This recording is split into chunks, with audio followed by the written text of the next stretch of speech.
Thandel Thandel movie అయితే చాలా బాగుందన్న, ఒక మంచి ఫీల్ గుడ్ మూవీ అన్నమాట. మనకి చాలా రోజులు అయింది ఇలాంటి సినిమాని చూసి, చాలా బాగుంది అనమాట. మనకి హీరో ఎంట్రైన్ నుంచి లవ్ స్టోరీ స్టార్ట్ అవ్వడం, ఆ లవ్ స్టోరీ సరదానెస్ మనకే జరుగుతుంది, అంత రియల్ ఫీల్ ఇస్తుంది అనమాట మనకి. చాలా అంటే చాలా బాగుంది. బట్ ఇంకోటి ఏంటంటే నాకు అక్కినేని ఫ్యామిలీకి 100 కోట్లు అనేది పెద్ద అందరం ద్రాక్ష కింద మిగిలిపోయింది. బట్ ఈ సినిమాతో నిజంగా 100 కోట్లు వచ్చే సినిమా ఇది. ఇంకా నాగ చైతన్య గారు యాస్ కానీ, డైలాగ్ డెలివరీ కానీ, బాడీ లాంగ్వేజ్ కానీ పక్క శ్రీకాకుళం కుర్రలాగా నటించాడు, జీవించేసాడు అనుకోవచ్చు. ఇంకా సాయి పల్లవి గారు యాజ్ గా యాక్టింగ్ కానీ అండ్ డాన్స్ కానీ ఇరగదీసేసారు. అలాగే డిఎస్పీ, ముఖ్యంగా లవ్ స్టోరీ అంటే మ్యూజిక్ డైరెక్టర్ ఎవరంటే డిఎస్పీ అనే పేరే రావాలి, అంత బాగా కొట్టాడు. సాంగ్స్ కానీ బ్యాక్గ్రౌండ్ మ్యూజిక్ కానీ ఇరగదీసాడు. అలాగే చంద్రమౌళి గారి డైరెక్షన్, రాసుకున్న స్క్రీన్ ప్లే కానీ పక్కగా తీసాడు. చాలా కష్టపడి ఎక్కడ బోర్ కొట్టకుండా ఎంత లవ్ స్టోరీని ఎంత పండించాడు, అంతే ఎమోషన్ కూడా పండించాడు, అంతే సరదానెస్ పండించాడు. ఒక chemistry Naga చైతన్యకి and Sai Pallavi గారు ఉన్న కెమిస్ట్రీని బాగా వాడుకున్నాడు. సో కెమిస్ట్రీ కూడా చాలా వర్కౌట్ అయింది ఇద్దరికి కూడా. అంటే మనకే జరుగుతుంది, రియల్ ఫీల్ ఇస్తుంది, అంత రియాలిటీగా యాక్ట్ చేశారు యాక్టర్స్ కూడా.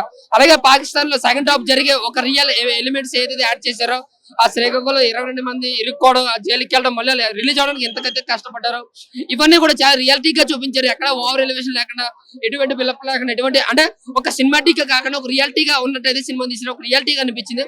సో ఓవరాల్ గా ఒక ఫీల్ గుడ్ మూవీ అన్న. ఎంత లవ్ స్టోరీని ఎంజాయ్ చేస్తారో ఫస్ట్ హాఫ్ లో, సెకండ్ హాఫ్ లో కూడా ఎంత ఎమోషన్ పండించారు. నిజంగా నేనైతే ఏడ్చాను అనమాట. సో అంత బాగుంది. ముఖ్యంగా నాగ చైతన్యకి, అక్కినేని ఫ్యామిలీకి, అటు కలెక్షన్ పరంగా కానీ, కంటెంట్ పరంగా కానీ, సినిమా పరంగా కానీ ఇది బ్లాక్ బస్టర్ మూవీ అన్న, పక్క బ్లాక్ బస్టర్ మూవీ. హైలైట్స్ అంటే ఫ్యాన్సీ చెప్తే ఒక ఎంట్రన్స్ సీన్ ఒకటి అన్న, ఎంట్రన్స్ సీన్, క్లైమాక్స్ సీన్, ఒక ఇంటర్వెల్ ఒక సీన్ ఉంటుంది. అదైతే నిజంగా గూస్ బంప్స్. అంటే ఎటువంటి ఓవర్ ఎలివేషన్ విజిల్ వేసి అంత కాకుండా చూసినంత సేపు ఏముందరా అని మన మనసు హత్తుకునేలా ఉందన్నమాట. అంతే ఒక మంచి లవ్ స్టోరీని అయితే సూపర్ అనమాట. అటు మాస్, ఇటు క్లాస్, ఇటు లవ్ స్టోరీని ఎరగదీసేసాడు సినిమా అయితే. చంద్రమోహన్ పక్కాగా ప్లాన్ చేసి మరి తీసిన సినిమా ఏదైనా బ్లాక్ బస్టర్ మూవీ, ఏదైనా మొత్తం ఫ్యామిలీకి లవ్ స్టోరీ లవర్స్ కి అయితే బాగా కనెక్ట్ అవుతుంది. అంటే మాస్ ఆడియన్స్ కి మాస్ తక్కువ వచ్చేమో కానీ, సో అదర్ ఆడియన్స్ కూడా బాగా నచ్చుతుంది సినిమా. నాగ చైతన్య అంటే అక్కినేని ఫ్యాన్స్ కే కాదు, అదర్ ఆడియన్స్ కూడా కొంచెం మంచి ఫీల్ ఉంటది. సో ఆ ఫీల్ అయితే క్యారీ చేస్తారు ఆయన. యాక్టింగ్ అలాగ ఉంది అంటే చెప్తున్నా. సాయి పల్లవి యాజ్ గా యాక్టింగ్, డాన్స్ తీసేశారు. కానీ కొత్తగా చెప్పుకోవాల్సింది నాగ చైతన్య గారు. డాన్స్ లో కానీ, యాక్టింగ్, యాస మాట్లాడడం, ఆ డైలాగ్స్ మాట్లాడడం కానీ సూపర్ అన్నమాట. సో ఓవరాల్ గా ఎవరికే యాస తక్కువ ఎక్కువ అని కాదన్న, సినిమాలు అందరికీ కూడా కరెక్ట్ గా మనకు ఒక శ్రీకాకుళంలో ఉన్నట్టే ఉంటుంది. Chandu director super. ఆయన డైరెక్షన్ కోసం కార్తీక 2 చూసాం కదా. బట్ ఈ సినిమాలో అయితే మాత్రం నిజంగా మైమర్పించాడు సినిమాని. సూపర్ అన్న, ఫుల్ గా ఎంజాయ్ చేశాను. అది కూడా చాలా బాగా నా కొన్ని సీన్స్ అయితే పండగ లవర్స్ కి అయితే నిజంగా అంతినప్పుడు చేశారు సినిమాని. 1 వీక్ అయినా సరే తర్వాత ఇంకా కలెక్షన్ పెరిగిపోతుంది. Thank you. As usual Sai Pallavi గారి డామినేషన్ ఈ సినిమాలో కూడా ఉంది. నాగ చైతన్య గారికి లేదు కదా, పక్కన ఎవరున్నా సాయి పల్లవి గారు ఖచ్చితంగా డామినేట్ చేస్తారు. అది డాన్స్ అవని, యాక్టింగ్ అవని, లేకపోతే ఎమోషనల్ సీన్స్ అవని, ఇంకెందులో అయినా అవని, అసలు స్క్రీన్ ప్రెసెన్స్ లో నాగ చైతన్య గారి పక్కన ఈజీగా క్లియర్ గా సాయి పల్లవి గారు క్లియర్ డామినేషన్. అది అంటే ఆవిడ క్యారెక్టర్స్ అలా చూస్ చేసుకుంటది కాబట్టి దానికి తగ్గట్టు ఆవిడ యాక్టింగ్ చేస్తుంది, దానికి తగ్గట్టు మనకి ఆ డామినేషన్ అనేది క్లియర్ గా కనిపిస్తుంది. నాగ చైతన్య గారు, సాయి పల్లవి గారు, వీళ్ళిద్దరికి పెద్ద ప్లస్ పాయింట్ చంద్రమోహన్ రెడ్డి గారు. పాకిస్తాన్ వెళ్ళినప్పుడు సీక్వెన్సెస్ సెట్ కాలే కదనా, అవే పిచ్చి లేపుతాయి మనకి. ఎందుకంటే ఒక చేపలు పట్టే వాళ్ళ కష్టాలు ఏంది అంటే, అక్కడ ఒకసారి సముద్రంలో దిగాక వాళ్ళకి బార్డర్స్ ఎలా తెలుసుకోవడం అనేది తుఫాన్లు వచ్చినప్పుడు కష్టం. అది ఇంట్లో వాళ్ళ కోసం ఎదురు చూస్తూ ఉంటారు. మనం ఇక్కడ సీ ఫుడ్ హ్యాపీగా తింటూ బతికేస్తారు జనాలు, కానీ మనకు అది వస్తుంది అంటే వాళ్ళ కష్టం.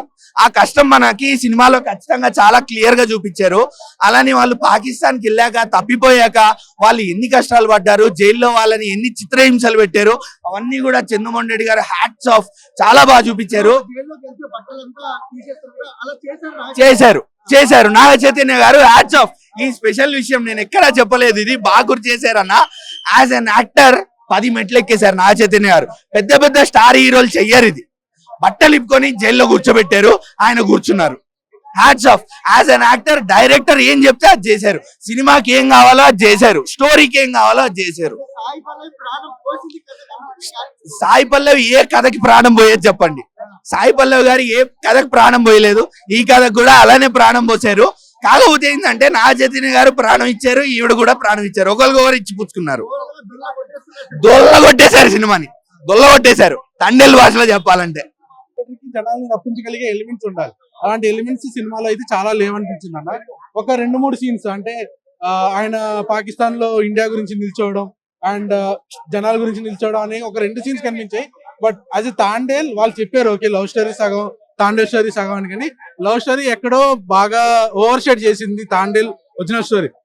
కొన్ని సీన్స్ చూపించండి అన్న, గుజరాత్ వాళ్ళు పడే బాధ. ఇట్స్ నాట్ ఈజీ కదా, శ్రీకాకుళం నుంచి గుజరాత్ ట్రావెల్ అయ్యి అక్కడ ఎన్నో కష్టాలు పడి 9 months అక్కడే ఉంటారు.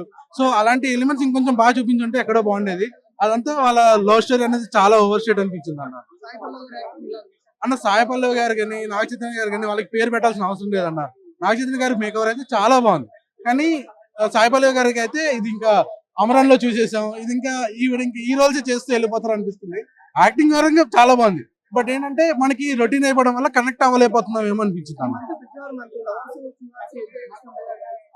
లవర్స్ ని లాక్కుని రావాలంటే లాక్కు రావచ్చు, బట్ ఒక కంప్లీట్ ఆడియన్స్ ని డ్రైవ్ చేసే ఎలిమెంట్స్ అయితే మూవీలో ఏం లేవు అన్న. అదే అన్న, డైలాగ్స్ అంటూ గట్టిగా ఏం లేవు, కానీ పాకిస్తాన్ లో ఇండియా గురించి నిల్చునే సీన్స్ అయితే చాలా బాగా అనిపించింది.